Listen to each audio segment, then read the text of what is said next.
지난해 11월 위증교사 혐의 1심 재판에서 무죄를 선고받은 이재명 대표.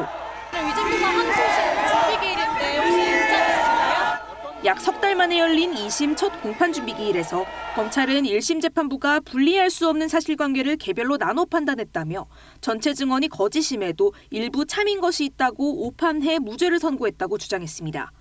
앞서 1심은 고 김병량 전 성남시장의 비서 김진성 씨의 위증 혐의는 인정했지만 이 대표에 대해선 김 씨에게 위증을 마음먹게 할 고의가 없었다며 무죄를 선고한 게 잘못됐다는 겁니다. 반면 이 대표 측은 검찰이 어느 부분이 위증인지 명확하게 특정해 공소제기를 하지 않았다고 맞섰습니다. 또 김 씨가 이 대표의 증언 요청이 아닌 다른 원인에 의해 위증을 마음먹을 가능성이 있다고 주장했습니다. 2심 재판부는 이 대표가 증언을 요청한 내용이 사실이라 믿고 있었는지 여부가 핵심이라고 밝혔습니다. 문제가 된 김 씨의 법정 증언을 재판 과정에서 육성으로 들어보겠다고도 했습니다. 재판부는 다음 달 1일 두 번째 공판 준비기일을 열기로 했습니다. 이 대표의 대장동 사건 재판도 함께 열렸습니다. 법원 정기 인사로 재판부가 교체됨에 따라 공판 갱신 절차가 진행됐습니다. KBS 뉴스 신현옥입니다.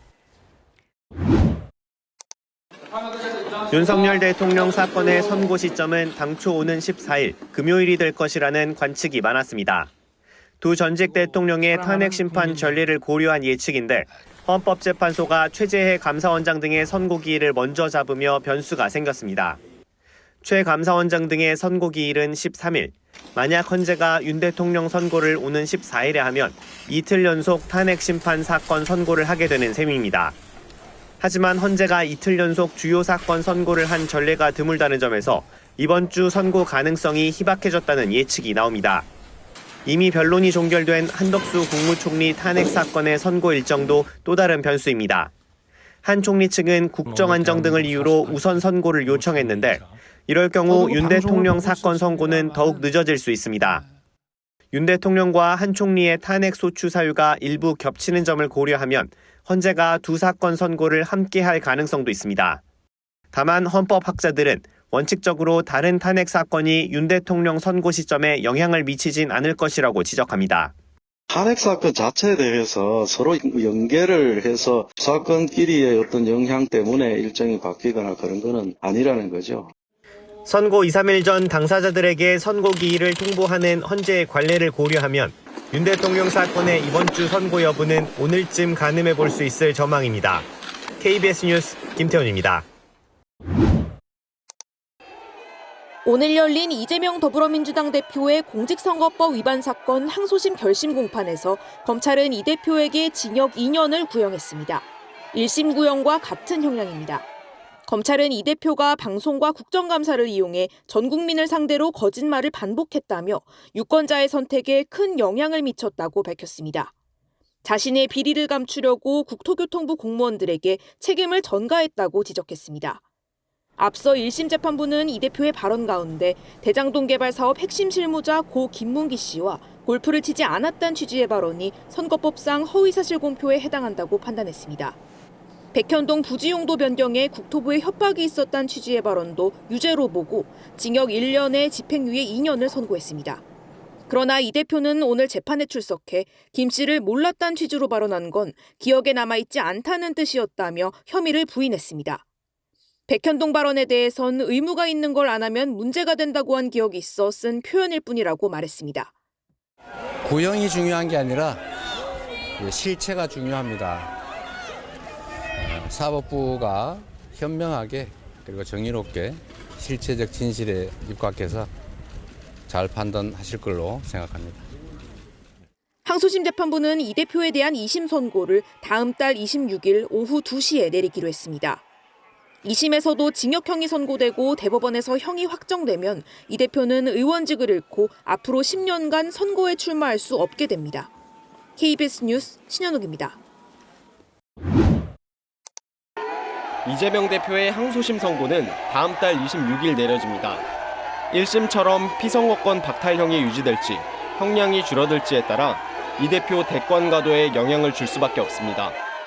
세상의 이치라고 하는 게 다 상식과 원칙대로 가게 돼 있습니다. 법원이 잘 가려낼 겁니다. 윤 대통령 탄핵 심판 결과도 다음 달에 나올 가능성이 높습니다. 노무현 박근혜 전 대통령 탄핵 심판의 경우 선고까지 약 2주가 걸린 점을 감안하면 3월 중순 선고가 유력합니다. 만약 윤 대통령 탄핵이 인용돼 5월 중 대선이 치러진다 해도 이 대표의 대법원 확정 판결이 대선 전에 나오기는 쉽지 않다는 게 대체적인 시각입니다. 대선 국면에서 사법 리스크가 부담이 될 수는 있지만 압도적인 지지율 등을 감안한다면 출마에 문제가 없는 겁니다. 다만 조기 대선에 대한 여야의 대처법은 다릅니다. 국민의힘은 탄핵 심판이 끝나지 않아 5월 조기 대선 언급 자체를 자제하고 있습니다. 그러나 일부 대선 주자들은 이미 사실상 대권 행보에 나섰고 당 내부에서도 조직과 정책 공약을 가다듬는 등 물밑 작업을 하고 있습니다. 민주당은 이미 분야별 특위를 가동하는 등 본격적인 전국 조직 정비에 돌입한 상태입니다. 대선 공약을 염두에 둔 입법과 정책 과제 개발에도 공을 들이고 있습니다. KBS 뉴스 원동입니다. 소는 기소를 말하고 추는 소송 수행을 말하는 것이어서 어쨌든 정지된다는 게 다수설이죠. 12개 혐의 5개 재판을 받고 있는 이재명 대표가 대통령이 되면 재판은 중지될 거라고 한 말입니다. 헌법 84조, 대통령은 내란 또는 외환죄를 제외하고 재직 중 형사상 소출을 받지 않는다는 불소추 특권을 언급한 겁니다. 다만 대통령 당선 전 기소된 경우에 대해서는 해석이 분분한데 민주당은 재판 중지에 힘을 보탰습니다. 대통령이 직무를 수행하는 중에는 재판이 정지된다고 보는 것이 합당하죠. 그것이 헌법 밖의 다수설이라고 하는 것이 또 사실이고요. 국민의힘은 벌써부터 김칫국을 마시고 있다며 대통령직을 면죄부로 이용하려 하냐고 지적했습니다. 멀쩡한 사람이 대통령이 되어야 한다. 이 대표는 출마해선 안 된다는 말도 나왔습니다. 마치 법적으로만 문제가 없으면 아무 문제가 없는 것처럼 이야기하는 것은 부끄러운 일이죠. 국민적 판단이 있을 겁니다. 헌법 84조 논란은 한동훈 전 대표가 지난해 6월 이화영 전 경기부지사의 대북송금 의혹 실형 선고 직후 제기한 바 있습니다. 2017년 대선을 앞두고도 비슷한 논란이 있었는데 1심 유죄, 2심 무죄를 받은 당시 홍준표 자유한국당 후보는 당선되면 재판이 중지된다고 했고 민주당에선 이미 기소된 사건이 확정되면 대통령직을 잃는다고 주장했습니다. KBS 뉴스 박영민입니다.